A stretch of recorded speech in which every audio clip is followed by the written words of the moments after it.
أعوذ بالله السميع العليم من الشيطان الرجيم من همزه ونفخه ونفخه. بسم الله الرحمن الرحيم. وأنيبوا إلى ربكم وأسلموا له من قبل أن يأتيكم العذاب ثم لا تنصرون. واتبعوا أحسن ما أنزل إليكم من ربكم من قبل أن يأتيكم العذاب بغتة وأنتم لا تشعرون. أم تقول نفس يا حسرة على ما فرطت في جنب الله وإن كنت من الساخرين.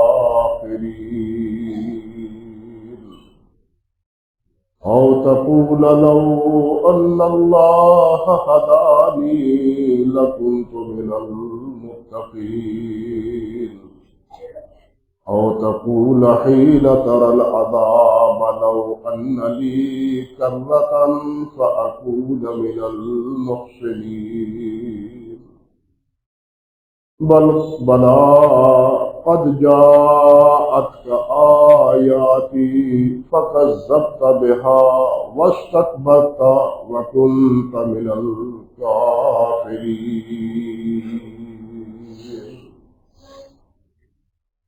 سبحان ربك رب العزة عما يصفون وسلام على المرسلين والحمد لله رب العالمين. محترم معزز سامعین کرام، عزت مآب میری بہنوں اور بیٹیوں،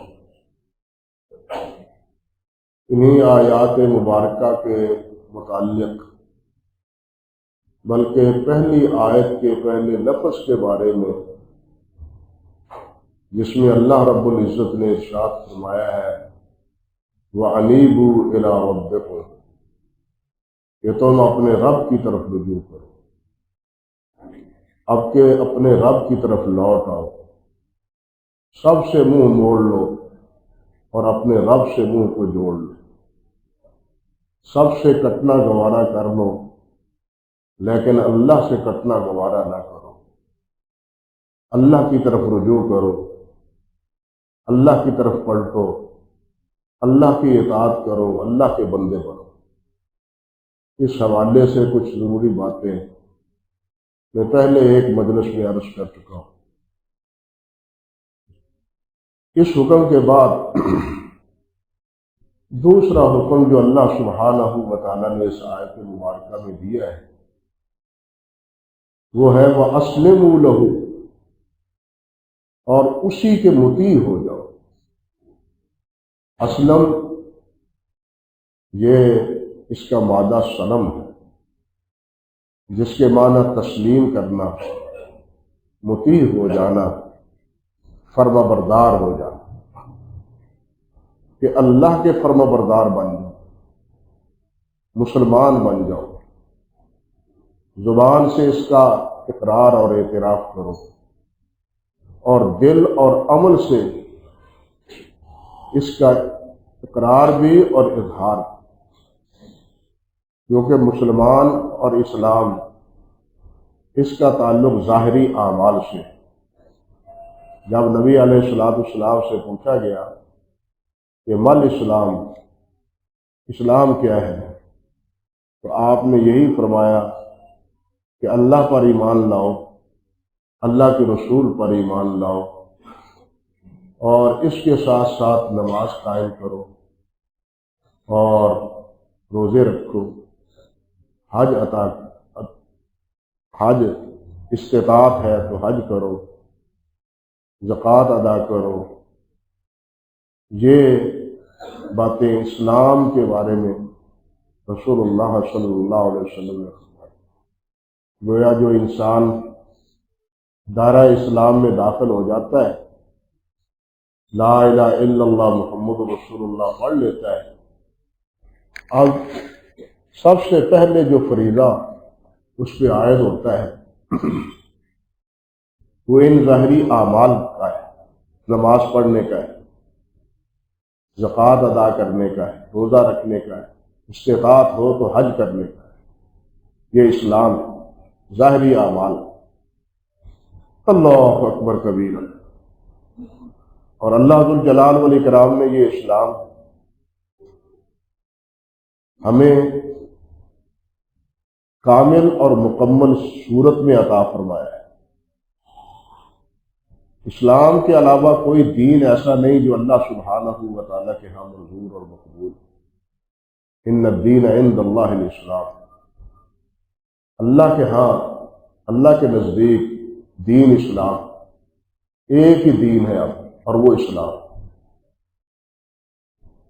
اس کے مقابلے میں جو بھی ہے، وہ نصرانیت ہو، وہ یہودیت ہو، وہ مجوسیت ہو، وہ ہندو مت ہو، وہ سکھ ہوں، وہ دہریے ہوں یا ملحد ہوں، وہ سب کے سب کافر ہیں اسلام کے مقابلے میں۔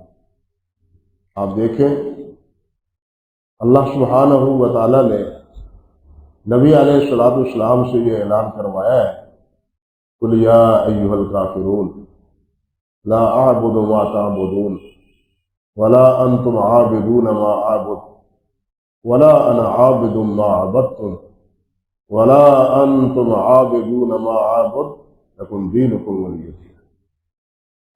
صاف لفظوں میں، دو ٹوک الفاظ میں،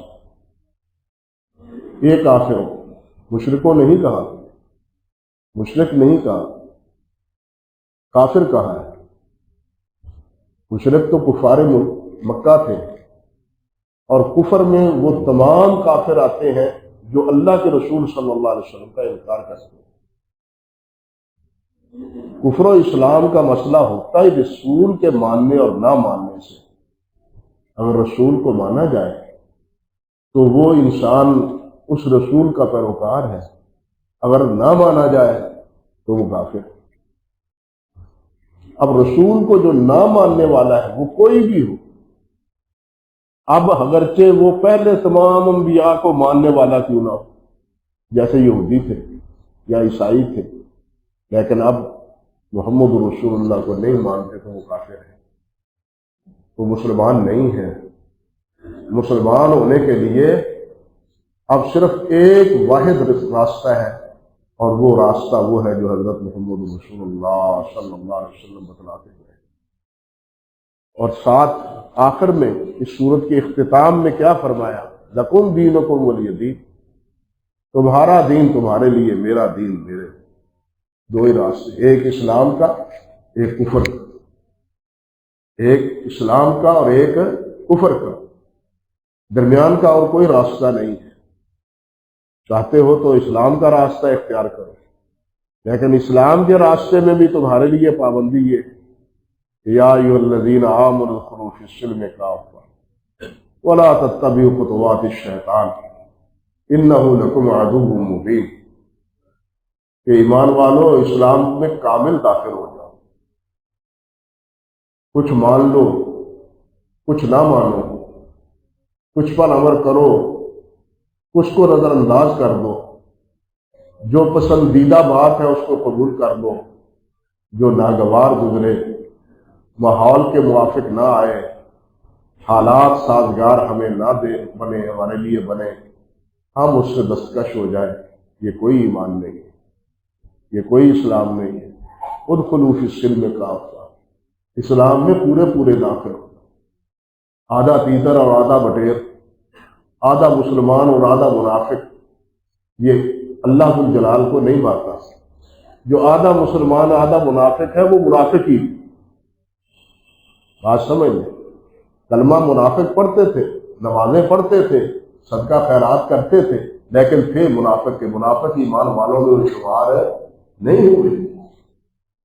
اس لیے یہ ہمیں خبردار کیا ہے، اگر اس ایمان کو، اسلام کو قبول کیا ہے تو ادخلوا فی السلم کافہ، جب میں نے ایمان اسلام تمہیں مکمل دیا ہے، اس میں کسی قسم کی کمی نہیں ہے، مکمل دین دیا ہے، تو پھر اس دین اسلام میں مکمل طور پر داخل، یہ نہیں کہ کچھ حصہ اسلام سے لے لو، کچھ کسی اور دین سے لے لو، کچھ حصہ اسلام سے قبول کر لو، معیشت کسی اور سے لے لو، کچھ حصہ اسلام سے قبول کر لو اور صدارت اور امارت کا طریقہ کچھ کہیں اور سے اختیار کر لو، نہیں، اسلام میں مکمل داخل ہو،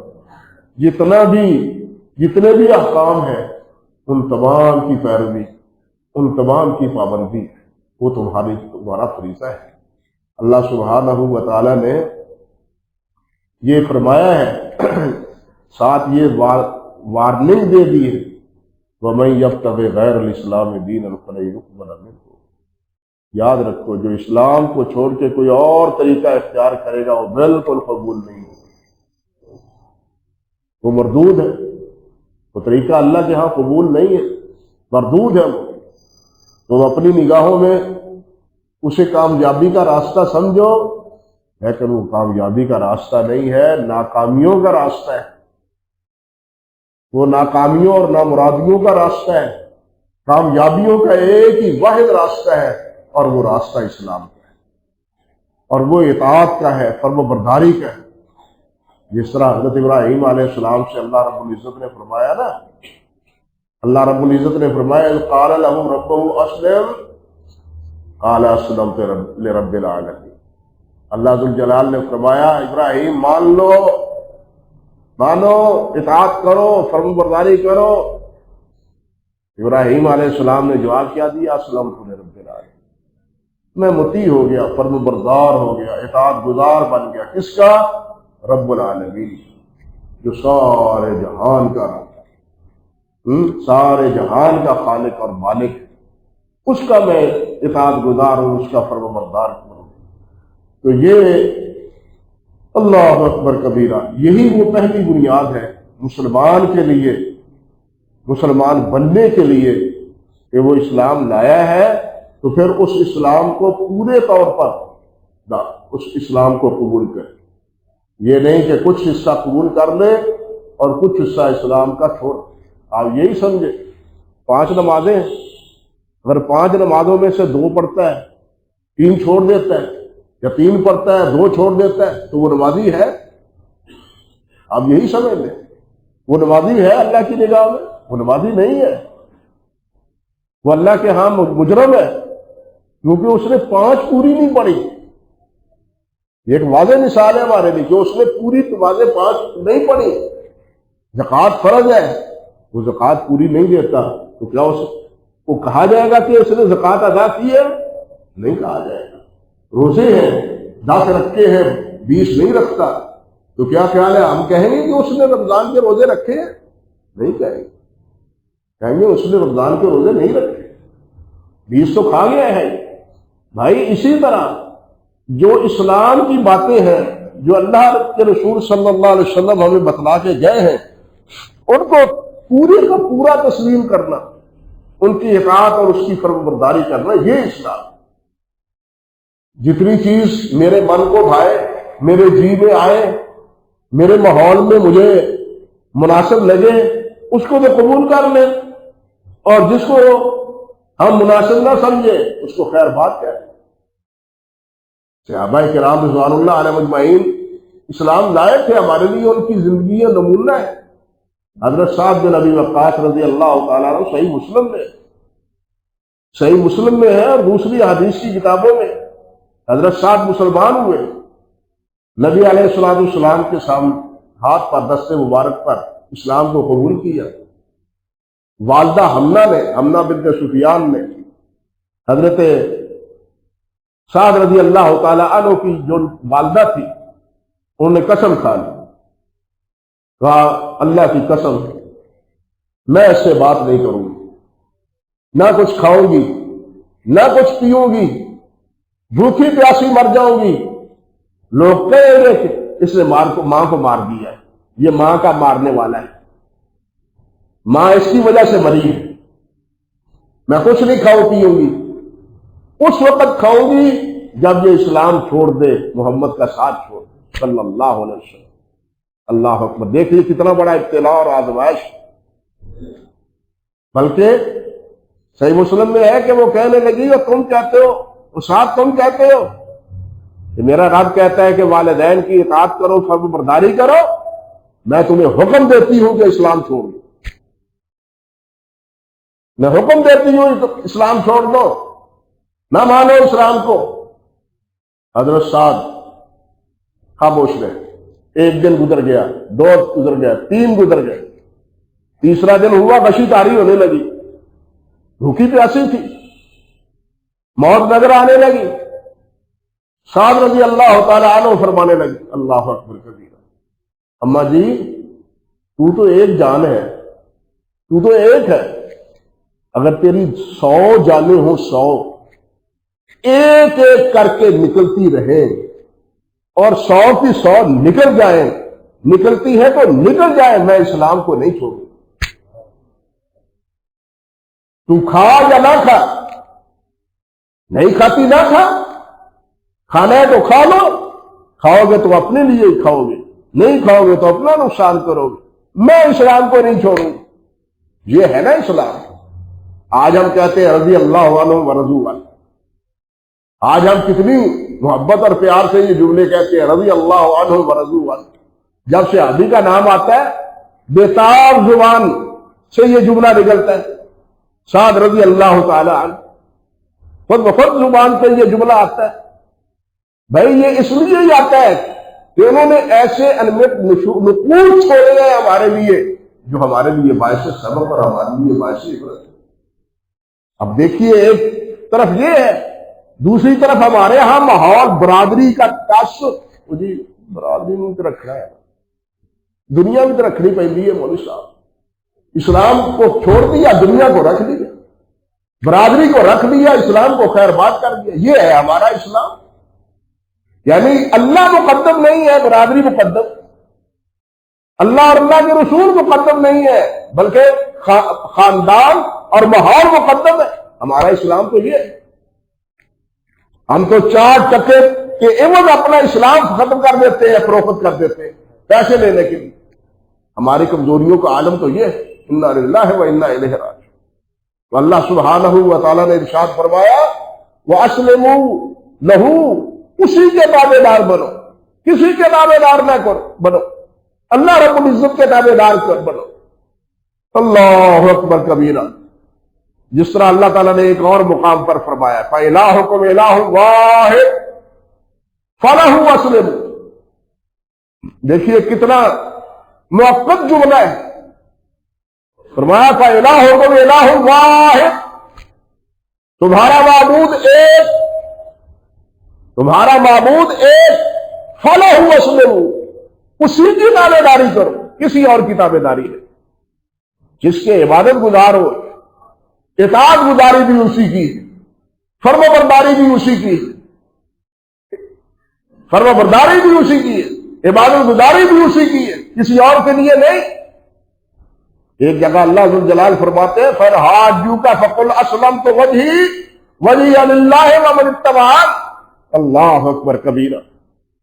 فرماتے ہیں فَإِنْ میرے نبی محمد صلی اللہ علیہ وسلم اگر تم سے یہ جھگڑا کرے کہ محمد تم نے کیا کہنا شروع کر دیا ہے، صلی اللہ علیہ وسلم تم نے کیا شروع کر دیا کہنا، گھر گھر لڑائی ڈال دی ہے، باپ بیٹے سے، بیٹی ماں سے لڑ رہی ہے، اگر یہ جھگڑا کرے کہ تمہاری اس دعوت کے نتیجے میں گھر گھر لڑائی کھڑی ہو گئی ہے، تو آپ یہ کہیں فقل، آپ یہ فرما دیں اسلمت وجہی للہ، میں نے اپنے آپ کو اللہ کے سپرد کر دیا، میں نے اپنے آپ کو اللہ کا مطیع بنا دیا ہے، میں نے اپنے آپ کو اللہ کا فرمان بردار بنا دیا ہے، اور ساتھ وَمَنِ اتَّبَعَنِ، سوچ لیں، اور جو میرے تابع دار ہیں انہوں نے بھی، اور جو میرے تابع دار ہیں انہوں نے بھی۔ ہم اللہ کے رسول کے تابع دار ہیں، اللہ بنائے، اللہ ہمیں بنائے۔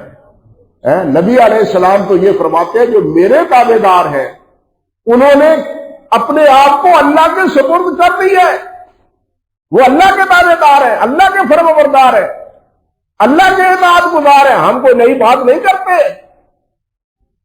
ہم یہی کہتے ہیں کہ ایک اللہ کی عبادت کرو اور ایک اللہ کی اطاعت اور ایک اللہ کی فرما برداری کرو۔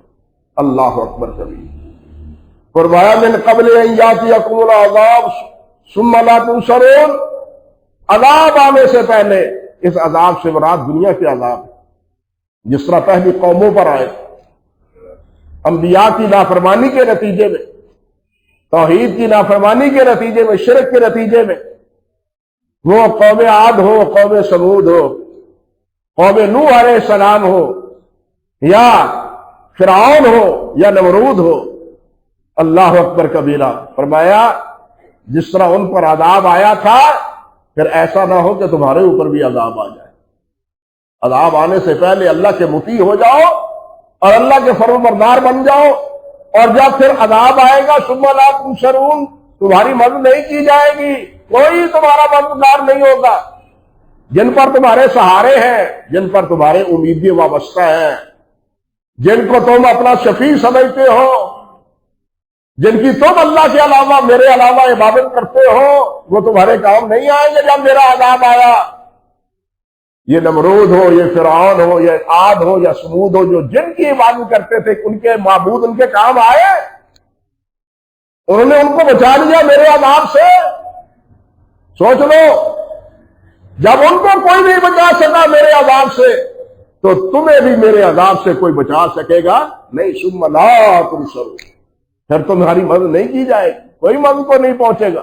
پکارتے بھی رہو، بلاتے بھی رہو، تو وہ تمہارے پاس نہیں آئیں گے، مدد نہیں کرے گا۔ اللہ اکبر کبیر۔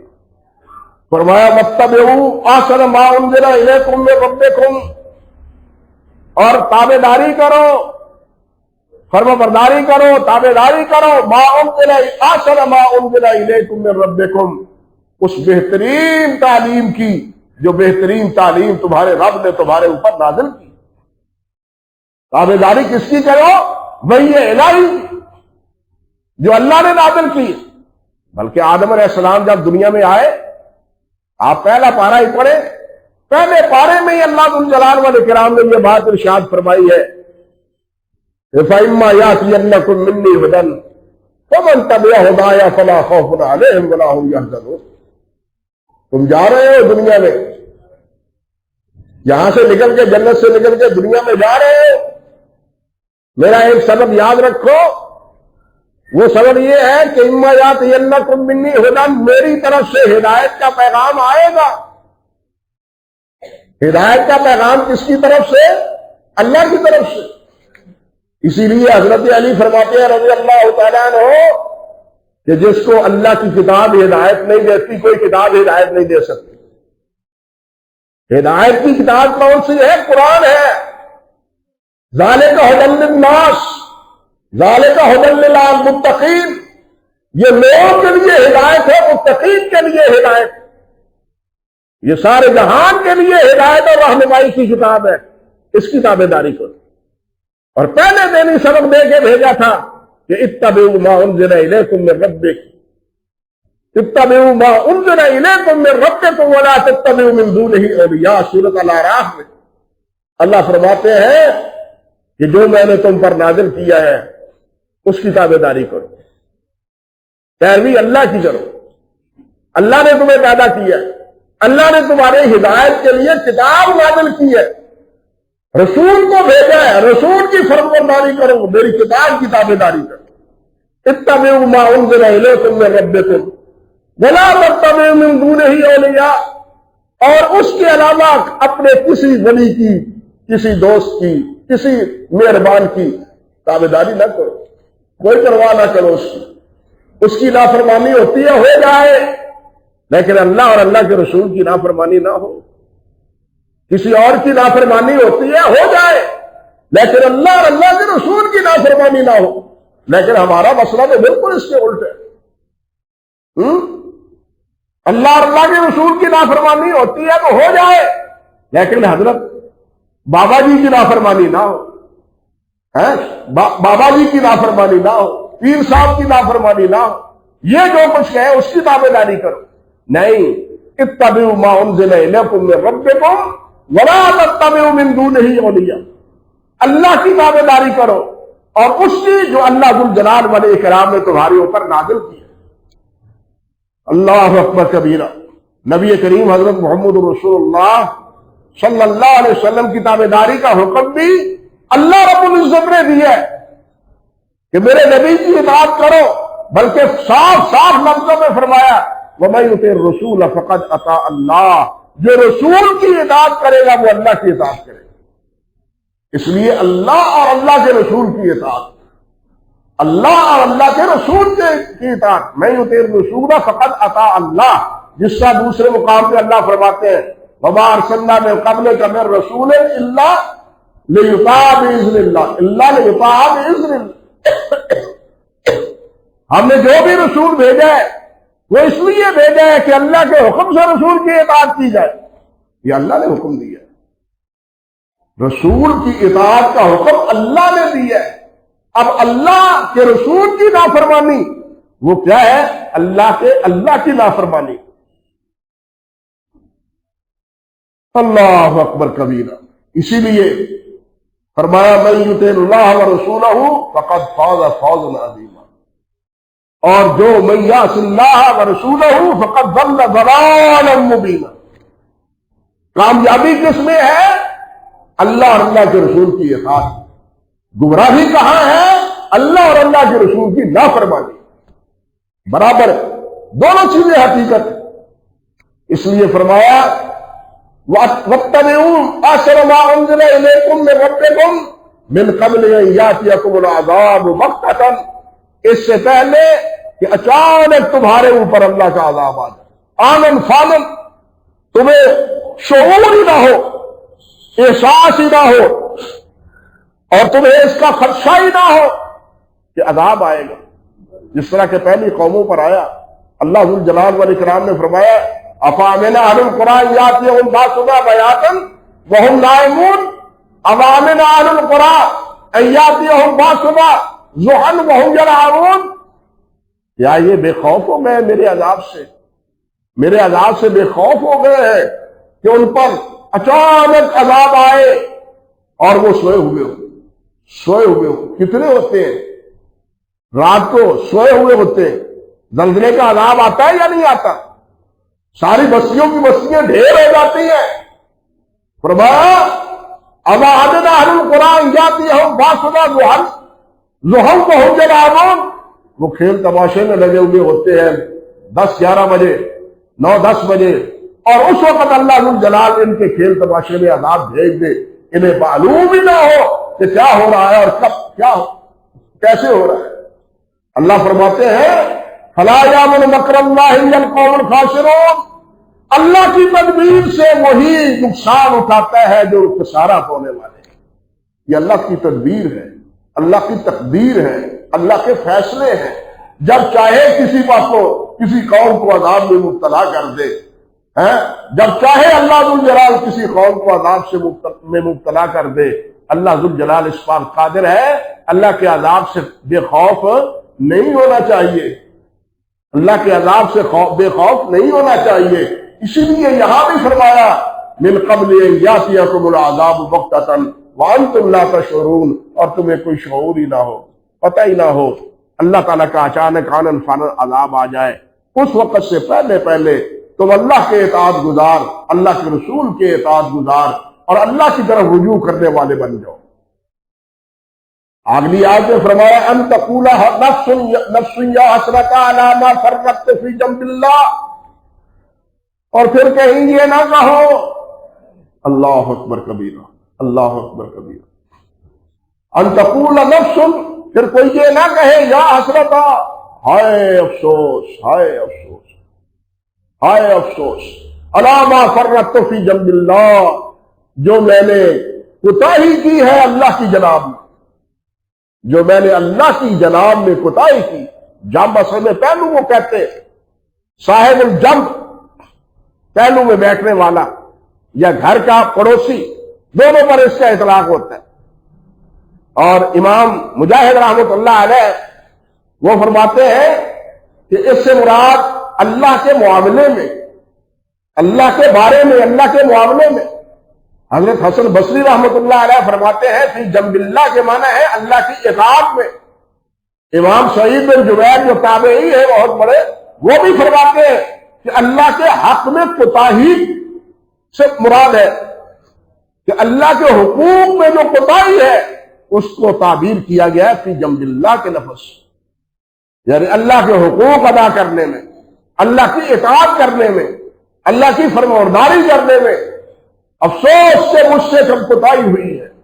جب یہ عذاب آئے گا تو پھر ان تقول نفس، کو یہ نہ کہے یا حسرتا علی ما فرطت فی جنب اللہ وان کنت لمن الساخرین۔ اللہ اکبر۔ اور میں تو انکار کرنے والا ہی نہیں تھا، بلکہ میں تو وہ بد نصیب ہوں جو میں مذاق کرنے والا تھا، ہنسی کرنے والا تھا، ٹھٹھا کرنے والا تھا انبیاء کرام کے بارے میں، انبیاء کے بارے میں، دین کے بارے میں مذاق کرتا تھا۔ اللہ اکبر کبیر۔ یہ دین کا مذاق اڑانا، دین کے بارے میں اپنی سرد مہری کا مظاہرہ کرنا، یہ اللہ تعالیٰ کے ہاں جرم ہے۔ آج تو دین کا مذاق اڑانے والے، اللہ معاف فرمائے، اللہ ذو الجلال و اکرام نے یہود و نصارہ کے بارے میں جو فرمایا ہے کہ ان لوگوں کی اطاعت، ان لوگوں کو اپنا دوست اور اپنا بہی خانہ بناؤ، جن لوگوں نے تمہارے دین کو مذاق بنایا ہوا ہے۔ سورۃ المائدہ پڑھیں، ایک جگہ نہیں کئی جگہ اللہ ذو الجلال نے یہ بات ارشاد فرمائی، تمہارے آذان کا مذاق اڑاتے ہیں، تمہارے دین کا مذاق اڑاتے ہیں۔ جو تمہارے دین کا مذاق اڑانے والے ہیں وہ تمہارے دوست اور تمہارے بہیخواہ نہیں ہو سکتے، لیکن آج ہمارے دین کا مذاق اڑانے والے ہمارے بہیخواہ بنے ہوئے ہیں، اور جو ہمارے دین کا مذاق اڑانے والوں کا تحفظ دیتے ہیں وہ ہمارے مشیر اور ہمارے حاکم بنے ہوئے ہیں، معاذ اللہ ثم استغفر۔ اللہ ذو الجلال نے فرمایا کہ ان کے ساتھ موالات نہ رکھو، تعلق نہ رکھو، دوستی نہ رکھو، ان کو اپنا مشیر تک نہ بناؤ۔ لیکن ہم سب کچھ ان کو دے کے، دفاع ان کو دے کے، تعلیم ان کو دے کے، حتیٰ کہ جناب اپنا مالیاتی نظام ان کو دے کے ہم سمجھتے ہیں کہ اب ہم کامیاب ہو رہے ہیں۔ انا للہ و انا الیہ راجعون۔ کامیاب نہیں، ناکام ترین ہو رہے ہیں۔ نہ تعلیم ہماری ہے، نہ تعلیم ہماری ہے، نہ دفاع ہم خود مختار ہیں۔ تعلیم کا جو بیڑا غرق اب کرنے کے لیے اور قانون بنائے جا رہے ہیں، آئے دن ان پر احتجاج ہو رہا ہے۔ غریب آدمی کیا کرے گا بیچارہ؟ وہ بچوں کی فیس دے سکتا ہے پرائیویٹ اسکولوں کی، پرائیویٹ کالجوں کی اور اسکولوں کی تعلیم دے سکتا ہے؟ کہاں 20-25-30-50 روپے اور کہاں 2000 سے لے کے 10,000 روپیہ تک۔ تعلیم کا بیڑا غرق یوں کیا جا رہا ہے۔ اس ملک کے بارے میں بات یاد رکھو، کوشش ہی نہیں پوری کہ آپ کے ہاتھ سے ایٹم کو چھین لیا جائے، لیکن تمام تر کوششوں کے باوجود اللہ ہمارے افواج کی وہ عزت عطا فرمائے، اللہ تعالیٰ نے کے فضل و کرم سے وہ اس منصوبے میں کامیاب نہیں ہو سکے۔ ہمارا ایٹم ہم سے چھین نہیں سکے، ناکارہ نہیں بنا سکے۔ اب ان کا منصوبہ یہ ہے کہ ان کو معاشی اعتبار سے بالکل کنگال کر دیا جائے، تعلیمی اعتبار سے بھی ان کو بالکل محروم کر دیا جائے۔ دونوں چیزیں ہو رہی ہیں، معاشی اعتبار سے بھی ہم خائب و خاسر ہو رہے ہیں، آئے دن محتاجی کی طرف بڑھ رہے ہیں، اور تعلیم کا بیڑا بھی غرق کر رہے ہیں۔ بھائی ہر قوم تنطراتی ہے، کامیاب ہوتی ہے، ہر فرد کامیاب ہوتا ہے تعلیم کی بنا پر۔ اللہ ذو الجلال نے فرمایا ہے، اللہ تعالیٰ نے فرمایا لا یستوی الذین یعلمون والذین لا یعلمون، جاننے والے اور نہ جاننے والے برابر نہیں ہو سکتے، جاننے والے اور نہ جاننے والے برابر نہیں ہو سکتے۔ لیکن ہم نہ جاننے والے کے لیے ایسے ذرائع اور ایسے ہیلے اختیار کر رہے ہیں کہ ہمارے نوجوان اور ہمارے نونہال جو ہے نا وہ تعلیم سے وہ دور ہی رہے، تعلیم کو حاصل ہی نہ کر سکے۔ انا للہ و انا الیہ راجعون، یعنی ایسی پالیسی سازی ہے ہماری جو ہمارے ملک کا بیڑا غرق کرنے پر تری ہوئی۔ اللہ یہ ہمارے ملک کی اور ہماری سب کی حفاظت فرمائے۔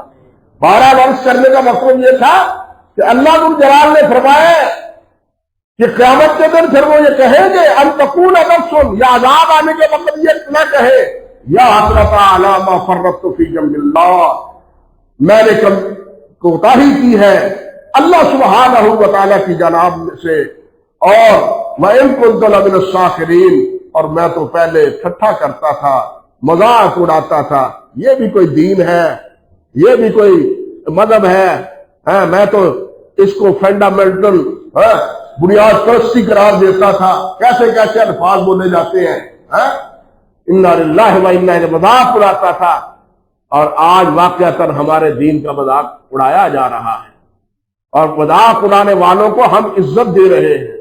اللہ نے فرمایا ہے کہ جو دین کا مذاق اڑاتے ہیں ان کی عزت نہ دو، ان کو عزت نہ دو۔ اللہ ذو الجلال فرماتے ہیں وَلَئِن سَأَلْتَهُمْ، اگر آپ سے پوچھے منافقین سے یا یہودیوں سے، لَيَقُولُنَّ إِنَّا كُنَّا نَخُوضُ وَنَلْعَبُ قُلْ أَبِاللَّهِ وَآيَاتِهِ وَرَسُولِهِ كُنتُمْ تَسْتَهْزِئُونَ۔ او ظالموں، جب آپ پوچھے ان سے اور تم شغل کرتے ہو، کھیلتے ہو، مذاق کرتے ہو اللہ کی آیات سے اور اللہ رب العزت کے رسول کے ساتھ، اللہ اکبر کبیرہ، یہ سخت وارننگ اللہ ذو الجلال والاکرام نے نبی علیہ السلام کی زبان اقدس سے کروائی ان یہودیوں کے بارے میں اور منافقین کے بارے میں جو دین کا اس وقت مذاق اڑا رہے تھے۔ اللہ سبحانہ و تعالی ہمیں اس دین کا احترام کرنے کی توفیق عطا فرمائے، دین پر عمل کرنے کی توفیق عطا فرمائے، دین کا مذاق اڑانے والوں کا ساتھ جو ہے نا وہ نہ دینے کی اللہ تعالی ہمیں توفیق عطا فرمائے۔ ہمارا ذہن ہمیں اس بات پر مطمئن ہو کہ ہم مسلمان ہیں، اور مسلمان کہلاتے ہوئے ہمیں فخر محسوس ہونا چاہیے، شرمندگی اور ندامت محسوس نہیں ہونی چاہیے۔ یہ بنیادی بات ہے، جو ہم سمجھ لیں تو پھر تو ہم مسلمان ہیں، اور اگر اسلام مسلمان کہتے ہوئے ہمیں شرم محسوس ہوتی ہے تو اس کا مطلب یہ ہے کہ ہمیں اپنے اسلام پر اطمینان ہی نہیں، ہمارے مسلمان ہونے پر ہمیں اطمینان ہی حاصل نہیں ہے۔ انا للہ و انا الیہ راجعون۔ اللہ سبحانہ و تعالی ہمیں سچا پکا مسلمان بنائے اور مسلمانوں کی حفاظت بھی فرمائے۔ یہود و نصارہ جو مل کر اس وقت ہنود و یہود اور نصارہ کا گٹھ جوڑ جو مسلمانوں کے بارے میں ہے، وہ آئے دن آپ اخبارات میں پڑھتے اور سنتے رہتے ہیں۔ اللہ ذو الجلال ان کے اس گٹھ جوڑ کو بھی ملیا میٹ کرے اور مسلمانوں کو متحد اور متفق کرے، یہ اپنی اقوام متحدہ بنائے، ان کا دم چھلا بن کے ان کے مقاصد کی تکمیل نہ کرتے رہے۔ اللہ اکبر کبیرہ، سبحان ربک رب العزت عما یصفون وسلام علی المرسلین والحمد للہ رب العالمین۔